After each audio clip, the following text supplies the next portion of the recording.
Janji-Mu Tuhan selalu terjadi. Tiada kata yang disia-siakan. Dalam perkataannya adalah kebenaran, seperti perak yang dimurnikan. Janji Tuhan seperti fajar yang bersinar di setiap pagi.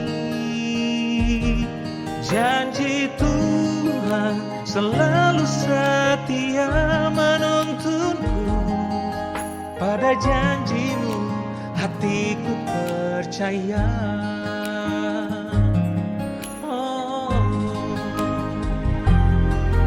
Janji-Mu Tuhan selalu terjadi. Tiada kata yang disia-siakan. Dalam perkataannya adalah kebenaran, seperti perak yang dimurnikan. Oh, janji Tuhan seperti fajar yang bersinar di setiap pagi. Janji Tuhan selalu setia menuntunku. Pada janji-Mu hatiku percaya.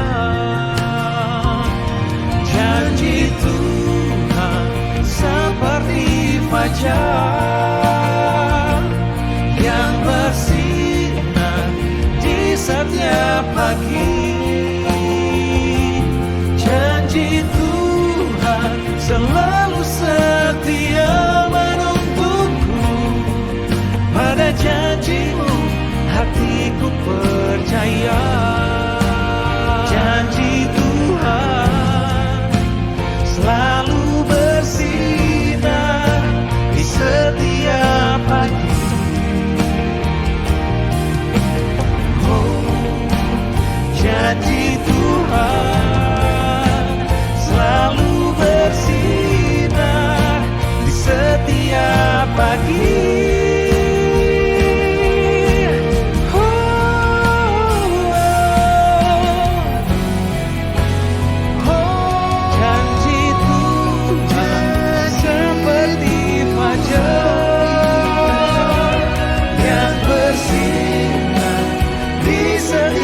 Pagi, janji Tuhan selalu setia menuntunku. Pada janji-Mu hatiku percaya. Pada janji-Mu hatiku percaya.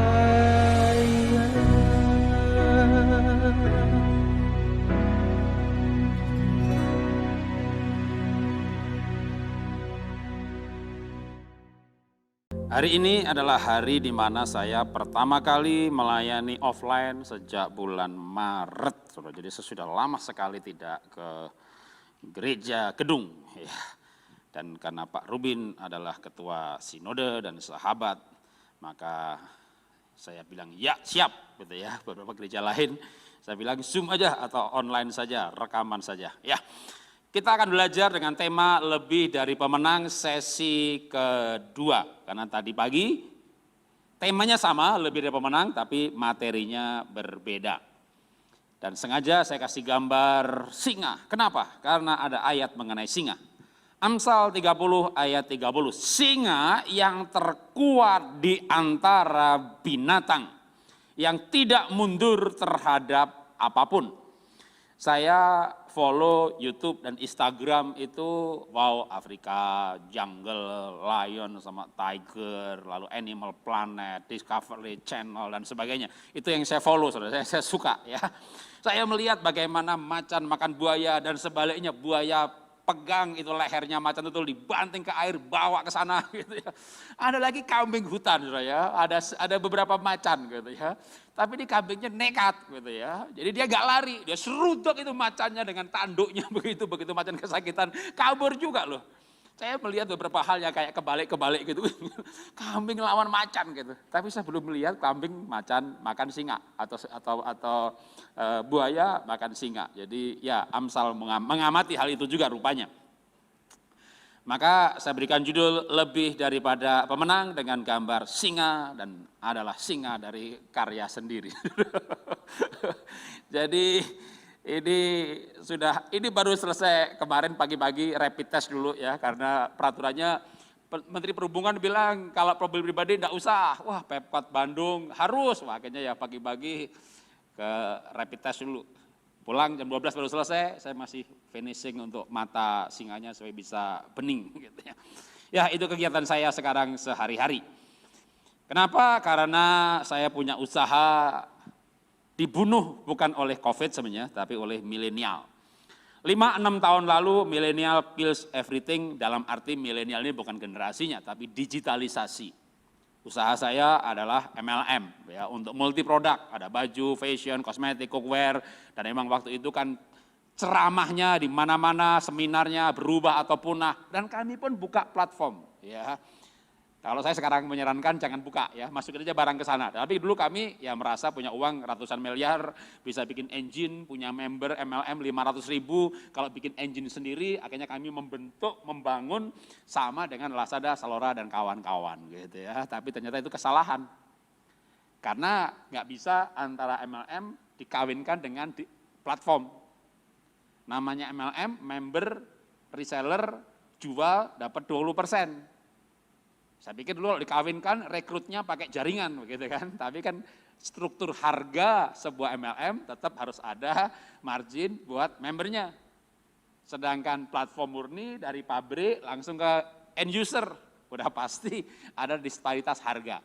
Ya, sehingga singkat cerita kami tutup. Tapi sebelum kami tutup, maka 3-4 tahun lalu kalau kita seminar, maka judulnya Millennial Kills Everything, daftar produk jasa bisnis yang akan mati karena digitalisasi yang sangat cepat. Evolusi perubahan peran-peran. Revolusi perubahan yang sangat cepat.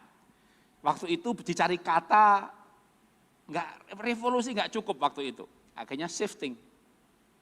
Tapi COVID datang, shifting nggak cukup lagi karena lebih cepat daripada yang diperkirakan. Dari daftar yang ada ini 5 tahun lagi tutup, ternyata setahun tutup gara-gara COVID. Maka bukan shifting, misalnya genting. Kami pun tutup gitu ya, dan sekarang ini COVID masih di mana-mana ya, kecuali Vietnam, Singapura. Tapi dunia ini kan udah nggak bisa dipisah-pisah lagi. Maka kalau tahun depan misalnya COVID-nya berhenti di beberapa negara yang lockdown. Kalau negara yang herd immunity kayak Indonesia, Amerika gitu ya, kayaknya belum, tapi saya pasti yakin ya manusia menang daripada COVID. Karena Tuhan Yesus datang yang menyambut COVID, bukan yang menyambut manusia. Anak-anak Tuhan. Tapi butuh waktu untuk vaksin ditemukan. Sudah ketemu kan belum diuji coba. Sedang diuji coba, lalu tahap kedua, akan ketiga dan seterusnya. Itu pasti butuh waktu, tapi pasti menang. Tapi melihat waktunya yang begitu panjang, belum lagi London ada COVID generasi baru yang lebih ganas dan seterusnya. Maka sudah pasti bukan bernubuat tapi yang namanya resesi pasti di ambang pintu. Jadi kalau COVID-nya berhenti, dampaknya belum berhenti. Pabriknya sudah tutup, restorannya sudah tutup, sewa kantor gak jadi dipakai, mana tahu sewa 2 tahun ya 2 tahun. Kami sewa kantor cabang sebelum kami tutup, itu ada 40 kota, 40 titik, karena satu kota ada yang 2, 40 miliar, sewa total seluruh 40 titik tadi. Ya beberapa titik nggak dipakai.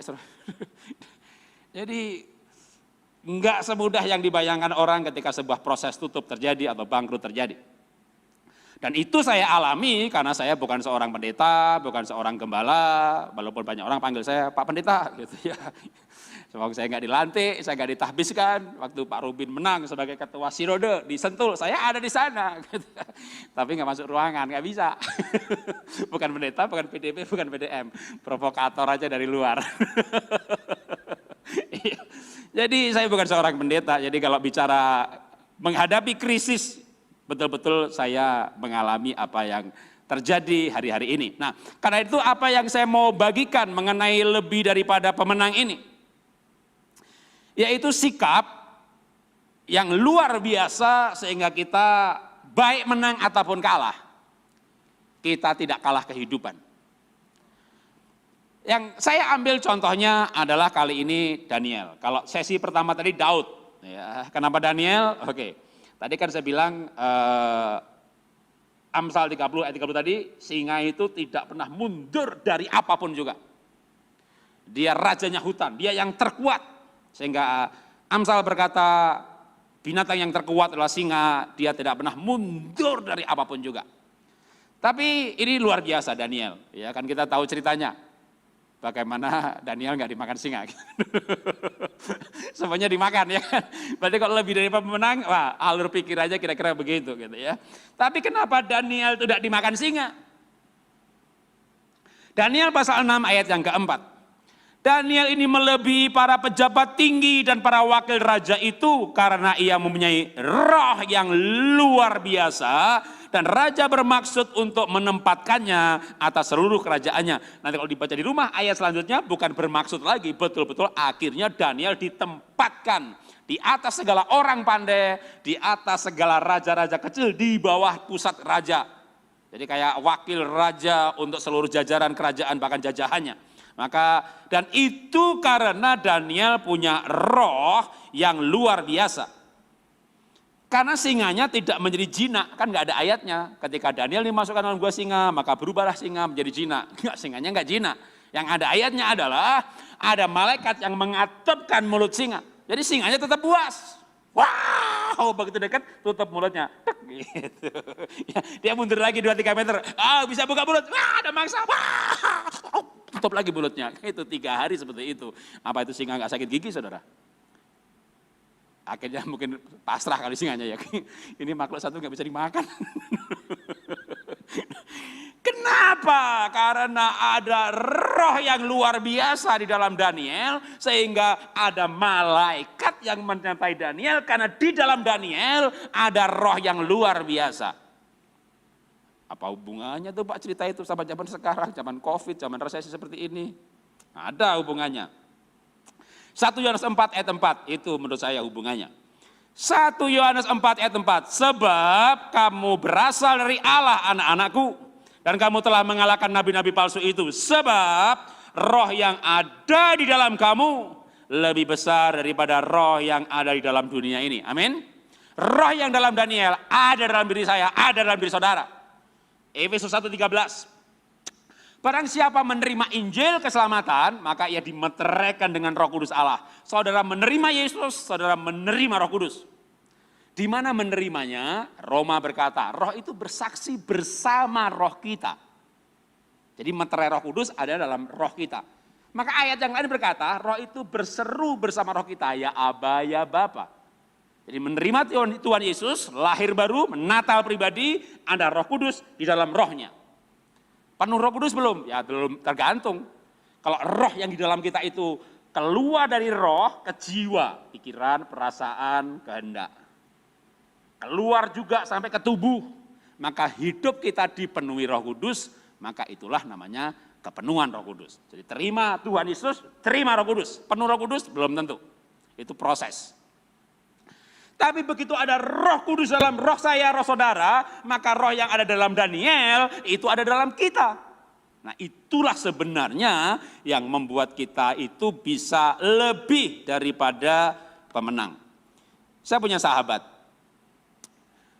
melayani di pulau kecil, penggembalaannya, ya, Tanjung Pinang.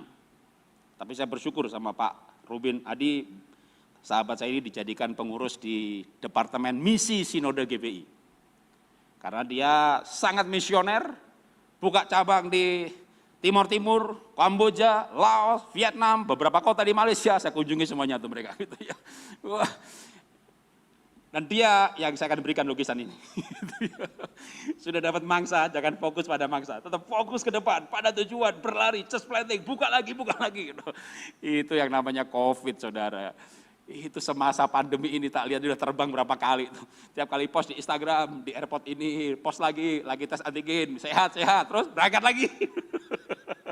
Kagak ada takutnya. Wah, kalau dia panggil saya mas, aku tuh pengen lukisan Pak Jarod bagus-bagus. Kamu sukanya apa? Macan, cocok. Udah aku buatin deh gitu ya.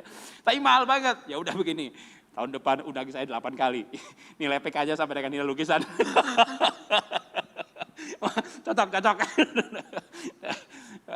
Dia sebelum menjadi hamba Tuhan, dia magisternya itu binatang buas.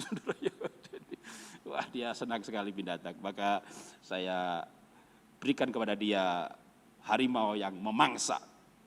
Nah, lebih daripada pemenang, intinya dasarnya karena ada roh yang di dalam kita. Kalau tadi pagi saya lebih tekankan pada Tuhan menyertai, tidak meninggalkan, maka pasti menang karena disertai Tuhan. Tapi ini kan teologis ya, sekarang praktisnya. Sikap roh itu harus akhirnya muncul pada sikap. Nah, sikap apa yang membuat menurut saya itu luar biasa? Sikap yang dihidupi oleh orang-orang yang punya Roh Kudus, misalnya Paulus. Dan Paulus kepada Timotius dia mengajarkan sikap-sikap yang luar biasa. Dia punya nilai hidup, mengenai kehidupan ini ada nilainya, ada konsepnya. Dan dia berkata begini, 2 Timotius 4 ayat 7. Aku telah mengakhiri pertandingan yang baik, aku telah mencapai garis akhir, dan aku telah memelihara iman. 1 Timotius itu ditulis Paulus sebelum dia masuk penjara, tapi sudah ditangkap. 2 Timotius itu setelah dalam penjara. Dan kematiannya sudah dekat. Dan dia berbicara mengenai nilai hidup. Bahwa hidup ini seperti pertandingan. Maka dalam ayat yang lain, nanti bisa dicari di rumah dibaca. Bahwa dalam sebuah pertandingan, seorang olahragawan harus bermain sesuai peraturan. Kalau tidak, nggak akan dapat mahkota. Itu ayatnya begitu. Ya, kalau istilah zaman sekarang, Anda bertanding, menang, tapi nggak ikuti peraturan, diskualifikasi. Betapa pentingnya ikuti aturan. Aturan hidup, ya firman Tuhan. Tapi prinsip bahwa hidup ini adalah seperti pertandingan, maka sebenarnya esensinya bukan menang atau kalahnya. Tapi bagaimana kita bertanding dengan benar. Karena kalau bertandingnya nggak dengan benar, menang pun akan didiskualifikasi. Maka sebenarnya hidup ini sebenarnya kalau gini, kalau kita menang ya puji Tuhan. Kalau kita kalah, ya kita belajar sesuatu. Kita belajar sesuatu. Jadi sebenarnya bukan menang atau kalah, tapi bagaimana kita bermain dengan baik. Kalau kita bisa bermain dengan baik, maka sebenarnya itulah kehidupan yang sesungguhnya. Saya berikan satu ayat lagi, atau lebih tepatnya 2 ayat, setelah itu saya akan berikan kesaksian. Lompat dari Paulus ke Yakobus, dia memberikan sebuah konsep hidup, bahwa hidup ini adalah sekolah kehidupan, dan itu ada ujian. Saya bacakan Yakobus 1 ayat 2 dan 4. 2, 3, 4. Saudara-saudara, anggaplah sebagai suatu kebahagiaan apabila kamu jatuh ke dalam berbagai-bagai pencobaan. Sebab kamu tahu bahwa ujian terhadap imanmu itu menghasilkan ketekunan. Dan biarlah ketekunan itu memperoleh buah yang matang, supaya kamu menjadi sempurna dan utuh dan tak kehilangan kekurangan. Tujuan hidup kita, target hidup kita adalah keserupaan dengan Kristus, menjadi seperti Tuhan Yesus waktu Tuhan menjadi manusia. Kita tidak akan menjadi sama dengan Tuhan. Kita akan menjadi seperti manusia sebelum jatuh dalam dosa, yaitu Adam. Ya, Adam ceritanya sedikit Pak, gimana sih kehidupan Adam sebelum jatuh dalam dosa? Nggak banyak ceritanya. Maka ada istilah lagi Adam kedua, yaitu firman yang menjadi manusia, Tuhan Yesus, itulah yang disebut Adam kedua, itulah contoh hidup bagi kita, jadi manusia itu begitu loh. Nah itu arah pertumbuhan kita. Tapi untuk mencapai hal itu, Yakobus mengajarkan, Tuhan izinkan berbagai macam pencobaan dan itu ujian. Supaya dari ujian ini kita menjadi sempurna. Yang namanya ujian itu kadang tidak mudah. Ya, apalagi hari-hari ini. Tadi saya bilang akan ada krisis global, akibat pandemi tentu ekonomi. Nah, Sebelum COVID, kami pun sebenarnya sudah tutup ya. Saya tutupnya itu tahun 2019. Ruginya mulai 2018 awal, 2017. Karena dari rugi ke bangkrut itu kan nggak langsung. Bahkan kami berpikir kan, masa tutup sih enggak lah gitu ya. Jangan menyerah. Dulu sempat mikir sih kalau punya uang 100 lebih, pensiun atau nyoba sekali lagi. Habis-habis kalau untung banyak. Dan kita sadar yang namanya punya platform itu kan tidak cari untung. Tapi gimana usernya banyak, nilai sahamnya naik, pas cashnya habis, sahamnya dijual, bangkitin lagi, kaya raya. Gitu ya. Tapi ada peluang rugi nggak? Ya pasti ada, ya kan? Dan ternyata kami yang rugi. Ya sudah, hilang udah. Jadi waduh, kalau sudah punya toko, misalnya punya toko, omsetnya 10 juta sebulan, itu barang di toko berapa nilainya? 10 juta? Nggak mungkin lah, masa setiap bulan habis lalu beli lagi, 30-40? Kalau omset kami 30 sampai 50 miliar tiap bulan, berapa barang di gudang kami? Nah itulah kira-kira 100 M lebih. Jadi waktu kami tutup, bahkan menjelang tutup, waduh, setelah tutup aja nih saya berbagi perasaan ya. Kan barang-barang saya itu ada yang ada expirednya, kosmetik, bahkan sepatu itu ada expirednya loh. Kulitnya itu kan namanya kulit Korea atau imitasi ya, untuk bahan tas, itu sekian tahun retak. Jadi misalnya bulan ini kosmetik yang expired gitu, mau dibuang satu truk, buangnya 400.000. Kalau mau hemat jangan dibuang. Kan halaman gudang kami 4 hektar, yang diatapi 2 hektar, udah. Ada lobak, ada, dibuang aja itu dibakar gitu. Gimana perasaan Anda kalau tanya sama anak buah? Minggu ini yang dibakar berapa? Ya kalau angkanya Pak nanti saya WA, tapi kira-kira 400 juta Pak. Gitu. Itu 1 minggu. Anda pernah rugi 400 juta?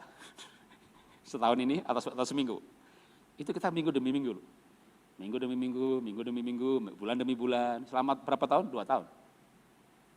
Belum lagi kantor yang tadi 40 titik di Indonesia, sewanya aja 40 miliar. Yang nggak kepake. Maka total kalau dihitung, jadi Bapak total ruginya berapa? Ya 100 lebih lah. Dan proses itu cukup panjang kan? Menghadapi demo buruh, serikat buruh, oknum DPR, waduh itu bulan demi bulan saudara. Jadi kalau sekarang ditutupnya itu akhir 2019, tarik mundur ke belakang 2 tahun ke belakang, Anda cari Instagram, Facebook saya selama 2 tahun itu dapat nggak foto sedih, foto stres, foto galau. Yang ada khotbah berapi-api, tidak berubah semangatnya. Kenapa? Karena cinta Tuhan. Kalau saya nggak punya nilai hidup, udah gila dah. Waktu saya kesaksian di Full Gospel lebih detail lagi mengenai nilai kerugiannya begitu. Ada yang, waduh setelah saya kebaktian tuh orang ketawa dan lewat Zoom sih. Tapi selama kebaktian juga ketawa-ketawa gitu. Tapi itu japri, Pak saya hari ini bisa ketawa Pak. Kenapa? Karena Bapak lebih banyak. Punya dengar kerugian saya lebih banyak dia ketawa. Aduh iya Pak saya rugi berapa ratus juta sedihnya udah berbulan-bulan Pak. Saya dengar Bapak 100 lebih masih ketawa gini. Kok bisa sih Pak? Kalau saya nggak punya Tuhan saya gila kali. Kalau saya nggak mengerti kekekalan, keselamatan, gila kali. Tuhan izinkan mengalami masalah bang begitu banyak. Saya baru berpikir begini, perjanjian gereja mula-mula, jemaat itu dianiaya, dipenjara, lempari batu ya. Yang menghibur siapa? Paulus. Kenapa Paulus menghibur? Karena Paulus dilempari batu lebih sering, penjara lebih sering, dianiaya lebih sering. Jemaat sekarang nggak dilempari batu. Rugi 10 juta, rugi 100 juta, rugi 2 miliar, rugi 50 miliar. Mereka terhibur dengan kerugian saya 100 lebih. Kok bisa sih Pak, Bapak kehilangan tetap. Aduh, namanya COVID ini banyak orang kehilangan pekerjaan, kehilangan omset, kehilangan kesehatan. Maafkan saya, bahkan mungkin ada yang lebih parah lagi sebenarnya, kehilangan orang yang dicintai. Maka itu yang namanya pemenang adalah orang yang sanggup menghadapi kehilangan. Begitu saya mengalami kehilangan yang tidak saya pikirkan. Saya pikirkan perusahaan ini bakal go public, lalu nanti diwariskan ke anak gitu. Gimana mau diwariskan? Udah bangkrut duluan. Nggak direncanakan. Ya mana ada kebangkrutan direncanakan. Tapi begitulah kehilangan. Nggak ada kehilangan yang direncanakan. Tapi dalam hidup ini, begitu mengalami kehilangan, kita sadar kekekalan. Saya tidak mungkin berpikir bangkrut. Ini stokis di 200-an kabupaten, produknya multi produk. Baju nggak laku, kosmetik nggak laku, kukernya laku. Mana bisa bangkrut saudara sampai berpikir begitu waktu itu. Nggak ada yang mustahil bagi Tuhan. Nggak yang mustahil bagi orang percaya. Boom! Yang namanya digitalisasi melanda semuanya. Kita siap juga sih bikin platform juga. Ternyata sesama platform saingannya luar biasa, bakar-bakar duitnya. Hari minggu ini Lazada bikin ongkos kirim gratis. Kita ikut juga, kalau nggak ikut nggak ada omset. Begitu kasih ongkos kirim gratis. Bukan gratis sih, subsidi Pulau Jawa 20.000 ke bawah gratis. Yang begitu di atas ya subsidi. Subsidi 20.000 per orang yang beli. Yang beli berapa? 10.000, udah kaliin aja subsidi hari itu. Ini namanya bakar duit, saudara. Subsidi ongkos, subsidi kirim, cashback. Waduh, ini ternyata 100 M enggak banyak. Dulu kita merasa itu banyak, saudara. Kalau sekarang saya dikasih nasihat, udah jangan ikut-ikutan buka platform. Masukin barang aja ke platform orang lain. Yang namanya digitalisasi tidak harus buka engine mesin sendiri. Tapi Anda punya restoran, ya small beautiful. Anda punya kafe, punya restoran, Anda punya apa, dijualnya secara online.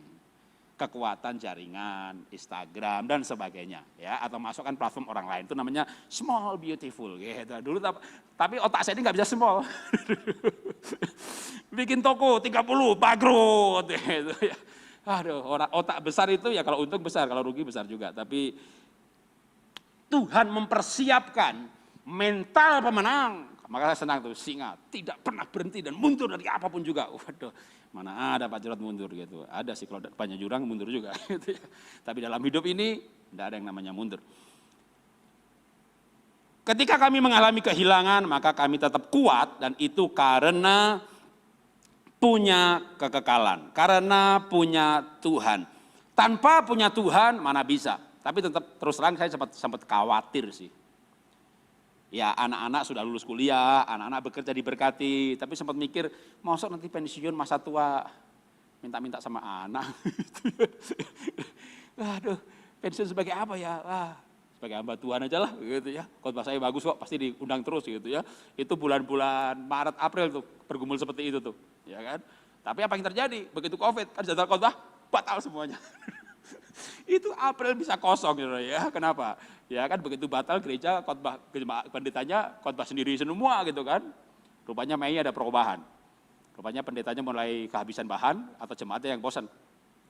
Karena dari data akan ketahuan gitu ya, bahwa berapa yang lihat di YouTube, jemaatnya 1.000 yang lihat kok cuma 300 gitu ya. Rupanya jemaat kan lihat YouTube ini gitu, pendetanya ini terus bosan, dengan cepat dia pindah gereja lain, di YouTube yang lain tanpa diketahui suami atau istri. Gitu ya. Kalau dulu kan suami mau pindah gereja, istri gak setuju gitu ya. Sekarang waduh, sehingga saya punya teman, Mas Jarod, jemaatku tuh cuma 1.000-an gitu, terus YouTubeku itu ya cuma 2.000, terus sekarang 15.000, sekarang 20.000, sekarang waduh, dia rajin panggil tamu, seminar yang kontekstual, parenting masa COVID itu, waduh tuh, itu tiap minggu, waduh dengan cepat, wah subscribernya naik mencapai 30.000 dalam 2-3 bulan, dari 2.000. Gereja lain jemaatnya 5.000, 2.000. Selama ini nggak main di sosmed, buka YouTube, jemaat 5.000, subscribernya 300. Saya bilang ya, bukan saya berpikir jelek ya. Jangan-jangan COVID berhenti, kamu buka ibadah, jemaatmu habis. Itu terjadi pada bulan April. Nah, apa yang terjadi? Mei. Apa yang terjadi? Ternyata pada Maret COVID mulai, April pendeta khotbah sendiri, Mei rupanya banyak gereja mulai rajin Zoom, seminar, panggil pembicara yang kontekstual. Dan saat itulah bulan April itu, Mei itu, 1 bulan saya bisa 40 sampai 50 kali sesi sebulan. Hari cuma 30 saudara. Tapi ceramah bisa 50 kali. Jadi ada satu hari yang 3 kali, 4 kali gitu. Wah saya pikir kalau begini bisa hidup nih. Hidup lagi nih. Wah anak saya bilang, Pak sebulan 40-50 kali Pak. Papa gak ada matinya gitu. Mei, Juni, Juli. Agustus dari 40 sesi, 30 sesi. Agustus, September, tinggal 20-an sesi. Ya, pendek umurnya cuma 3 bulan. Rupanya jemaat yang dulu nganggur gara-gara COVID, ya udah liatin YouTube. Lama-lama kan gak bisa nganggur terus gitu ya. Mulai adaptasi, mulai kerja, mulai sibuk juga, ada kegiatan. Jadi wah, itu yang YouTube biasanya viewernya naik pun juga setelah 3 bulan kembali turun sih. Sempat saya ada lonjakan gitu, jumlah viewer per bulannya berapa tuh, bang naik bro. Turun dah. Wah kalau turun lagi pensiun sebagai apa nih? Berubah lagi. Wah hidup Hidup ini perubahan hari-hari ini cepat sekali. Nah, apa yang saya mau saksikan? Yang mau saksikan adalah saya punya talenta yang tersembunyi. Waktu saya miskin, lahir tahun 63 miskin, SD masih miskin, SMP belajar, nah SMA miskin, tapi saya mulai belajar melukis. Jadi SMA 3 tahun, kuliah 4 tahun. 7 tahun itu saya melukis karena nggak punya duit. 1 bulan sama ibu saya cuma dikasih 40.000 sebulan. Le, iki duit 40.000 bensasi ya le ya. Petang tahun meneh sarjana ya le. Lah, pacar saya itu kos itu 80.000 sebulan. Kos-kosannya, makan 1 kali. Saya 40.000 all in semuanya di situ. Gimana bisa hidup? Bogor, saya pergi ke Bogor, rumah liar pinggir Sungai Ciliwung di Bogor, hanya 10.000 1 bulan. Pintunya nggak ada kuncinya. Kasurnya cuma tanahnya aja, beli busa yang segini, bulan depan segini, saya hidup. Makan siang jam 2, kenapa? Supaya warungnya sepi. Nasi, sayur, kuahnya aja, daging kuahnya aja. Nasi, sayur, rendang, kuahnya aja. Nasi, sayur, opor, kuahnya aja. Itu 4 tahun. Begitu miskinnya, hidup dari mana? Lukisan. Tahun 87 lulus kuliah, kerja, dapat duit, nggak ngelukis lagi. Talenta itu tersembunyi, nggak hilang loh saudara, itu DNA, itu dalam diri saudara. Saudara punya talenta apa? Sempat saya agen asuransi, agen properti, macam-macam sempat saya coba saudara. Tapi nggak ada yang nyantol, misalnya kayak greget gitu ya. Terus akhirnya saya coba deh gitu, ngelukis, post di Instagram, loh diresponi gitu. Dijual Pak Jarod, dijual gitu. Berapa Pak? Sekian, oke beli gitu ya. Akhirnya tiap minggu ngelukis deh. Jadi selama pandemi itu tiap minggu nggak ada kosongnya, nggak ada order yang kosong itu. Bahkan kalau kadang-kadang nggak ada order, saya lukis aja gitu, saya post gitu di Instagram saya gitu. 2-3 hari laku, 2-3 hari laku. Sampai orang tanya, Pak, tiap minggu ngelukis tuh, ya emang kerja aja jadi begitu. Jadi apa yang saya mau katakan saudara? Oke, saya baca ayatnya dulu. Roma 8:28, kita tahu sekarang bahwa Allah turut bekerja dalam segala sesuatu untuk mendatangkan kebaikan. Bagi mereka yang mengasihi Dia, bagi mereka yang terpanggil sesuai dengan rencana Allah. Di tengah-tengah kayak kebuntuan gitu ya, udah pernah usaha ini, pernah jual beli mobil, pernah punya toko, tutup, pabrik, bangkrut, MLM diberkati, mau go public, nggak jadi go public, bangkrut juga. Sekolah Happy Holy Kid kan jalan Pak, ya jalan, TKB-nya lulus, playgroup-nya nggak daftar. Survive juga, playgroup-nya sekolahnya bermainnya di rumah, masa sekolah bayar. Waktunya kuliah bayar juga, orang daftar ya, waktunya kuliah orang daftarnya sekarang itu playgroup yang kami alami dengan sekolah kami, TKB-nya lulus itu, playgroup-nya nggak daftar. Jadi murid tinggal separuh, gaji guru sama. Itu SPP ya cukup untuk gaji guru, kami nggak dapat income dari situ. Secara manusia tentu ada khawatirnya. Tapi saya mengalami penyertaan Tuhan itu yang begitu secara waktu ya, Maret COVID, April batal khotbah semuanya, Mei, Juni, Juli bisa 45 sesi per bulan. Bulan Mei ini sudah mulai dapat order lukisan percobaan. Saya dapat lukisan order macan. Tapi saya udah belasan tahun nggak melukis kan. Saya ragu-ragu bisa bikin apa enggak. Tapi namanya butuh duit. Dan orangnya ini mau dikasih ke seorang jenderal. Masa ngasih jenderal murahan gitu ya. Saya bilang 10 juta dia mau. Tapi begitu dia mau saya bingung. Bisa bikin gak nih? Gak yakin. Saya punya anak. Teliti sekali. Dia bikin artnya tapi black and white. Tapi teliti. Saya bilang namanya Levina. Levin, kamu yang ngelukis aja ya Vin ya. Tapi aku belum pernah bikin cat minyak. Samalah yang penting kamu teliti. Papa pernah bikin cat minyak tapi gak teliti. Jadi order pertama itu bukan saya bikin, anak saya. Di post di Instagram semuanya bilang bagus, dapat order lagi. Aduh, gimana bikinnya? Akhirnya ternyata yang namanya talenta itu tidak pernah hilang, saudara. Kadang-kadang harus dipepet oleh keadaan. Saya kerjakan deh, masa enggak bisa lagi sih, masa hilang sih talenta, ternyata enggak loh saudara, enggak hilang loh. Jadi pasti saudara punya sesuatu yang Anda bisa kerjakan. Kalau saya berikan istilah, ini talentaku, mana talentamu? Saya kasih cerita lagi. Seorang pengusaha yang mengalami usaha tutup. Lalu istrinya itu punya bakat masak. Yang selama ini tentunya ya sebagai istri pengusaha masa masak sih. Tapi karena keadaan, akhirnya dia bikin ya single menu aja. Ya katakanlah gado-gado. Karena kalau banyak menu nanti malah ribut, ya nggak efisien. Bahannya, sisanya, produksinya. Kayak kalau à la carte gitu kan restoran yang dalam waktu yang sama bisa berapa porsi, ya paling naikin harganya. Tapi orang jual soto di pinggir jalan tuh, nggak ada AC-nya lagi, panas lagi. Makan terus saya pergi, makan nggak pakai nongkrong ya. Restoran, kafe, sejuk, ada wifi, ada AC, minum kopi 1 gelas, duduknya 2 jam. Kapan untungnya tuh perusahaan? Itu jual soto pinggir jalan itu, makan pulang, makan pergi, itu yang untung saudara ya gitu. Waduh. Maka istrinya tuh mencoba masak gitu, satu jenis menu aja, ya tentu dijual terbatas ya, lingkungan teman, WA grup, tapi singkat cerita oleh keadaan ya, hidup loh. Atau saya kasih cerita yang lain, mungkin saya boleh sebut nama karena dia juga pernah bercerita dan semuanya mengenal namanya. Ayam Penyek Ria. Ya. Sekarang franchise-nya udah berapa ratus tuh, 300 cabang ada kali sampai ke Malaysia. Pak Rudi di tahun 90-an, saya masih kere itu ya. Dia sudah punya Jaguar dan segala macam. Keluarga kaya raya. Singkat cerita dia ke Batam untuk buka industri. Dan singkat cerita semua industrinya bangkrut.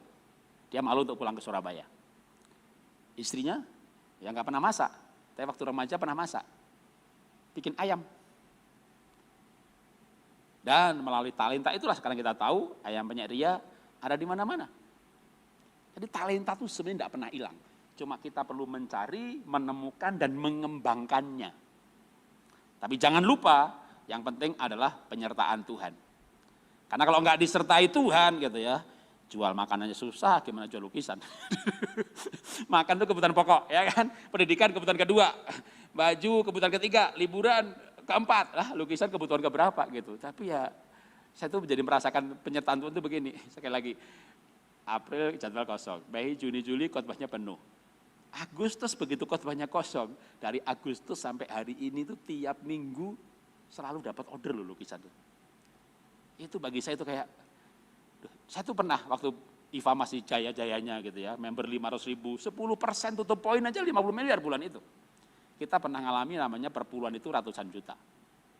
Kita pernah ngalami untung yang namanya miliar itu hati biasa-biasa saja. Tapi Tuhan izinkan dulu sekarang itu dapat 5 juta tuh seneng banget loh. Saudara pernah gak dapat berkat itu rasanya biasa-biasa saja, tapi pernah dapat berkat itu rasanya kayak aduh Tuhan ini penyertaan Tuhan, ini pertolongan Tuhan itu. Itulah indahnya hidup saudara. Dan indahnya hidup ini saya bukan soal dapat 5 juta apa 100 juta. Merasakan berkat Tuhan gak? Jadi kalau bagi saya hidup ini kita jadi seorang pemenang, kita bisa bahagia situasi apapun. Waktu kita melimpah kita merasakan kebaikan Tuhan. Waktu kita mengalami pergumulan kita merasakan penyertaan Tuhan. Waktu bangsa Israel mereka panen raya dalam tanah yang luar biasa, ya mereka diberkati. Tapi waktu mereka di padang gurun mereka mengalami penyertaan Tuhan. Melihat kuasanya, melihat mujizatnya. Kalau sekarang dunia berbeda, kita melihat bagaimana akunting surga itu mungkin lihat saldo kita kali ya. Kapan kosong, kapan diisi. Dan itu yang namanya Tuhan itu menolong itu tepat pada waktunya, pas. Pas waktunya, pas jumlahnya. Saudara ya, jangan coba-coba minta lebih. Kalau memang waktunya lagi dididik untuk pas gitu ya. Kita butuh segini, dapatnya segini. Tapi pas, waktunya pas. Janji bayar tanggal 20, kita berdoa tanggal 1, Tuhan tolong. Tuhan tolong. Tanggal 10 belum dibayar, belum diberkati. 11 tolong, Tuhan. Tolong 18 belum dapat. 19 belum, aduh tanggal 19 kita kehilangan iman. Kita bilang sama orang yang harus kita bayar, maaf ya bisa mundur nggak 10 hari gitu. Itu pertolongan Tuhan mundur 10 hari juga loh. Tanggal 30 malam, ditransfer. Aduh, pas. Saking pasnya itu kita bilang Tuhan, sisain dikit kayak. Tuhan itu pasti menolong, amin. Tahu pasti? Pas hampir mati saudara ya. Pas waktunya pas, jumlahnya pas. Ada masa-masa seperti itu. Ada masa-masa kelimpahan di mana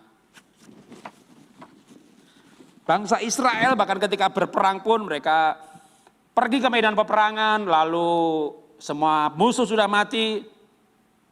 Dan akhirnya bangsa Israel mengangkut barang itu selama 3 hari, mengangkut jarahan, berhenti dan berganti memuji Tuhan. Sampai lembah itu disebut lembah pujian pada zaman Raja Yosafat.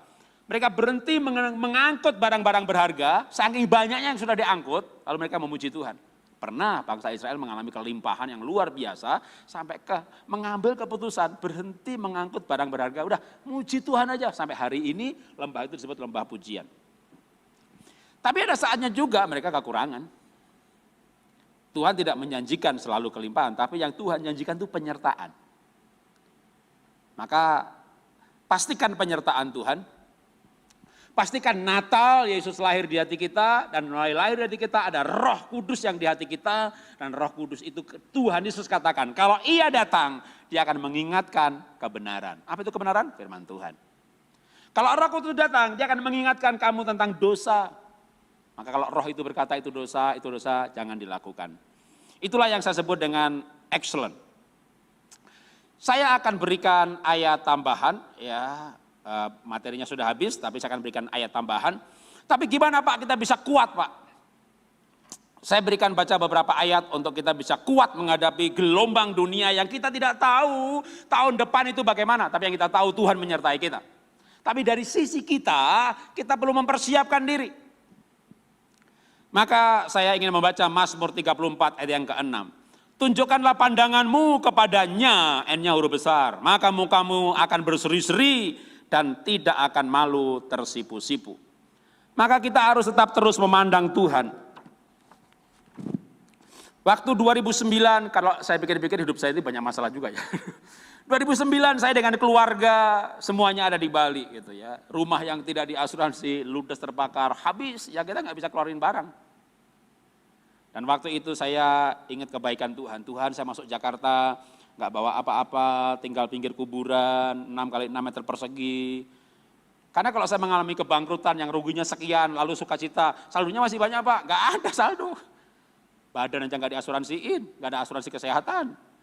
Makanya waktu awal Maret kena gejala COVID, aduh saya nggak tes gitu karena takut rumah sakit.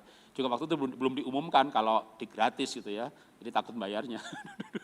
Obati sendiri, googling apa itu vitamin E, ada di Papkin, udah tiap beli Papkin banyak-banyak, 2 hari sekali mikun sop Papkin. Wah ada di kacang-kacangan, wah yang penting direbus, jangan digoreng, wah vitamin E-nya. Saya cari sendiri, makan, obatin sendiri. Ya. Padahal waktu demam itu sehari, 2 hari, 3 hari kok nggak turun-turun. Puncak demam itu ketika saya harus taruh itu namanya kain yang udah dimasukkan ke freezer, taruh di kepala karena panasnya luar biasa, nggak ngangkat, nggak nolong.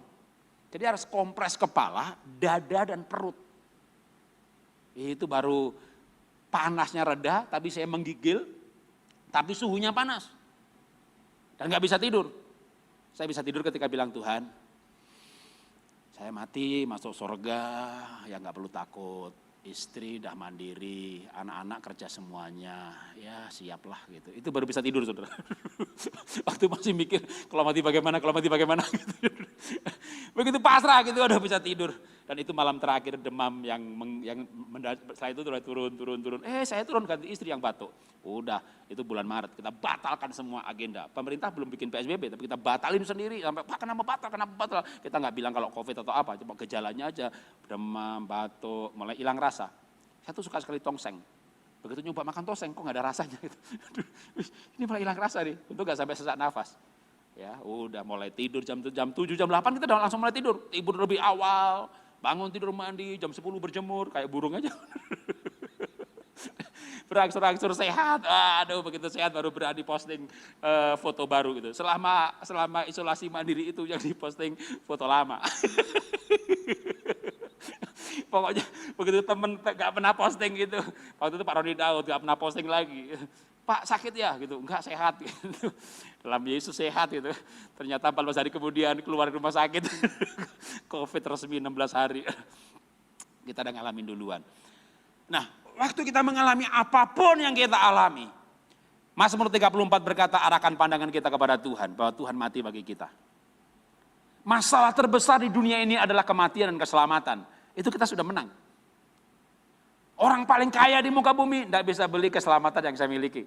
Lalu saya kehilangan rugi miliaran, saya masih punya yang lebih mahal lagi, cuma nggak kelihatan. Kalau saya ingat Tuhan, saya ingat kebaikan Tuhan, belum lagi dia mati bagi saya, dia bangkit bagi saya. Maka saya terlalu percaya. Hidup ini seperti pertandingan kan. Mungkin sebagai businessman saya gagal untuk membangun perusahaan yang bisa sampai go public dan diwariskan. Tapi sebagai hidup, saya yakin saya tidak gagal. Saya bilang sama kongsi saya, karena saya kongsian, Pak, supplier kita bayar semuanya, pegawai kita bayar pesangon semuanya. Ya begitu pesangon, kita operasional bulanan 2 miliar. Apapun yang terjadi, ongkos jalan terus. Ya sehingga itu butuh waktu sampai 2 tahun, akhirnya ya saldo terakhir buat bikin usaha online habis. Tapi saya bilang sama kongsi saya, semua kewajiban bayar harus dibayar. Supplier, apalagi supplier saya banyak di Bandung ya, gak mungkin dong saya khotbah begini lalu ada jemaat berteriak, Bapak belum bayar.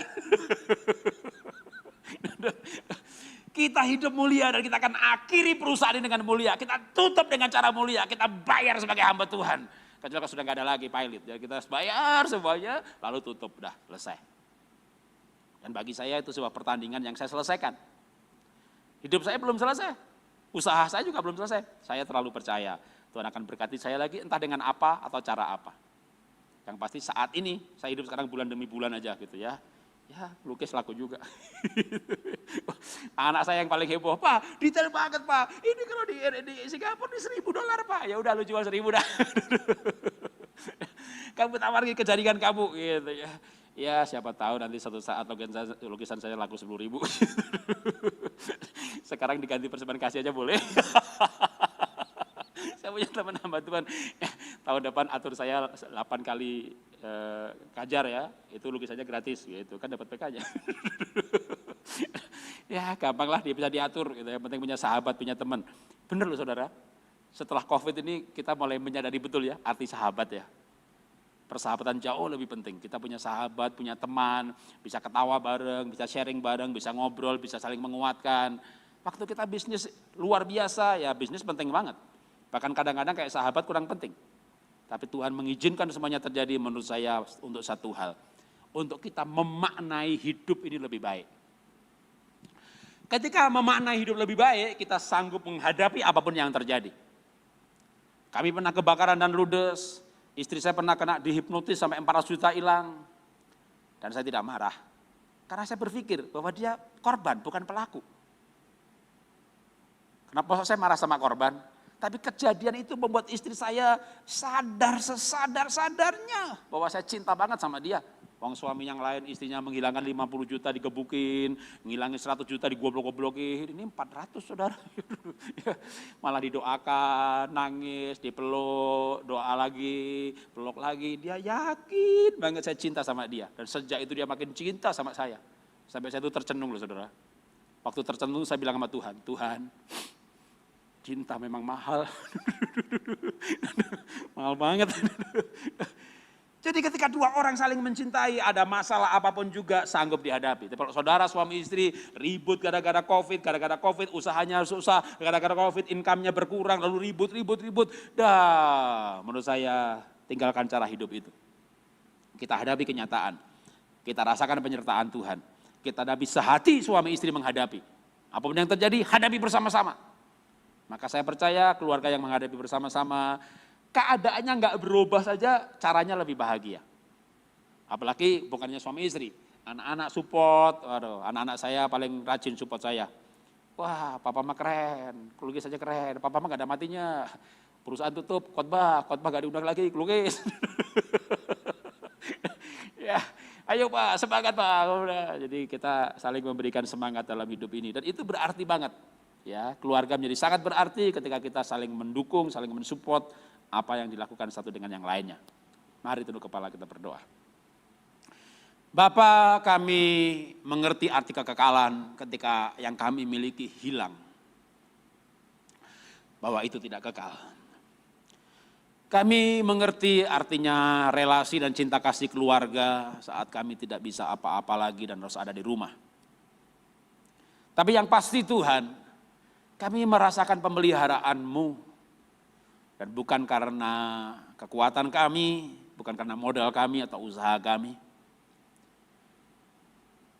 Ketika kami bisa bekerja dan penghasilan 1 bulan bisa untuk setahun 2 tahun, kami lupa sumber berkat. Tapi ada saatnya Tuhan membawa kami dalam kehidupan di mana kami makan minggu demi minggu, dan kami merasakan pemeliharaan Tuhan. Kami mengucap syukur Tuhan untuk semua hal yang Tuhan izinkan terjadi dalam hidup ini. Karena itu membuat kami memberi makna, arti kehidupan, arti persahabatan, arti hubungan suami istri. Dan kami merendah hidup kami lewat makna demi makna yang kami dapatkan dari kejadian demi kejadian. Kami diteguhkan bahwa firman-Mu benar, bahwa firman-Mu luar biasa. Kami merasakan hikmat Tuhan, kami merasakan tuntunan Tuhan. Saat Tuhan buka jalan bagi kami bersorak-sorak. Tapi waktu Tuhan belum buka jalan, kami merasakan penyertaan Tuhan. Kami merasakan harapan yang digenapi, kami merasakan Tuhan yang hidup. Kami mengalami Roh Kudus yang berkata-kata, memberikan tuntunan dalam hidup ini. Dan kami belajar kepekaan suara Tuhan. Terima kasih Tuhan untuk setiap proses pertandingan hidup ini. Dan biar kami menjadi pemenang dalam setiap tahap yang kami lalui. Untuk kami nanti mengakhiri hidup ini sebagai seorang pemenang, bahkan lebih daripada pemenang. Karena Tuhan yang sudah menang bagi kami. Terima kasih Bapak untuk segala penyertaan Tuhan yang kami rasakan sepanjang tahun ini. Dan sebentar lagi kami akan masuki tahun baru dengan sebuah keyakinan penuh. Bahwa Tuhan menyertai kami. Bahwa kami orang-orang yang menang. Bahwa kami orang-orang yang disertai Tuhan. Bahwa kami orang-orang yang berharga di hadapan Tuhan. Karena cinta Tuhan yang melampaui segala akal adalah Tuhan yang mengasihi kami.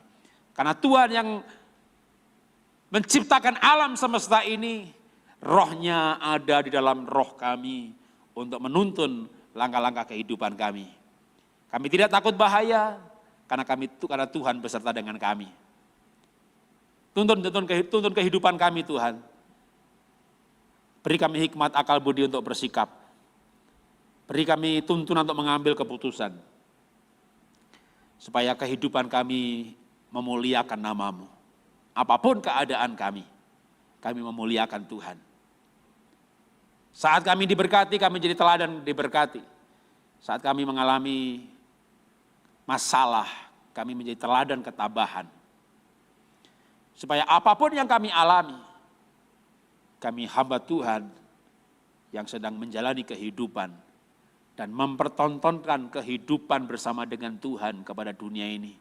Sebuah kehidupan yang penuh harapan, sebuah kehidupan yang antusias, sebuah kehidupan yang optimis, sebuah kehidupan yang disertai Tuhan. Terima kasih Bapak, dalam nama Tuhan Yesus kami berdoa mengucap syukur. Haleluya. Amin. Tuhan berkati. Kita semua percaya saudara, Tuhan kita adalah bukan Tuhan yang berubah, amin saudara. Tuhan kita adalah Alfa dan Omega, mujizat Tuhan nyata, amin saudara. Berikan sorak-sorai bagi Tuhan. Amin. Sebelum dunia ini ada, kuasa-Mu telah terbentang. Sepanjang sejarah manusia, tak ada yang sanggup menyangkali Kau Alfa Omega. Tuhanku luar biasa, perbuatan-Mu heran, dulu sekarang selamanya. Lakukanlah lagi keajaiban dalam nama-Mu Tuhan. Nyatakanlah lagi kemuliaan-Mu atas hidupku. Hidupku penuh mujizat.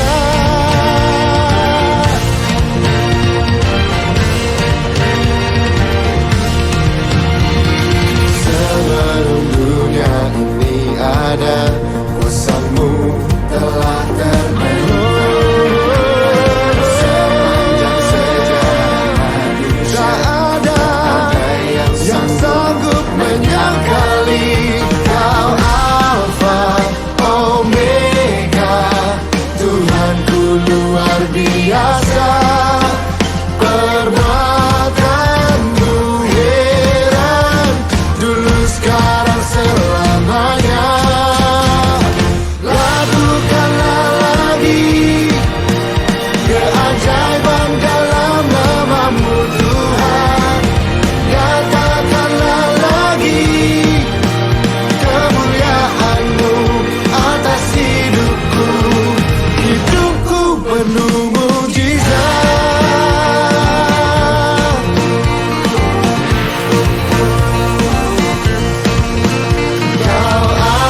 selamanya.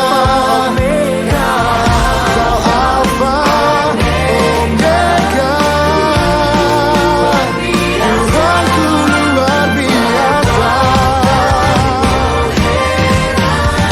Dulu, sekarang, selamanya.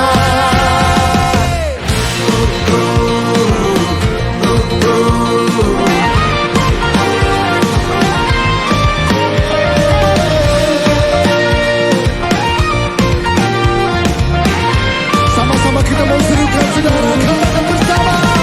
Lakukanlah lagi keajaiban dalam nama-Mu Tuhan.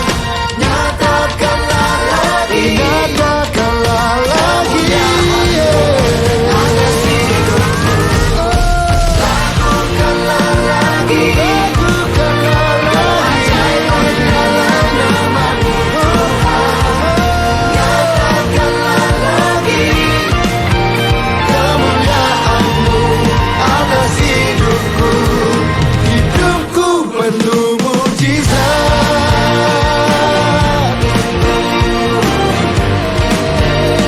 Hidupku penuh mujizat. Kita mau katakan sekali lagi dengan iman. Say, Hidupku penuh mujizat.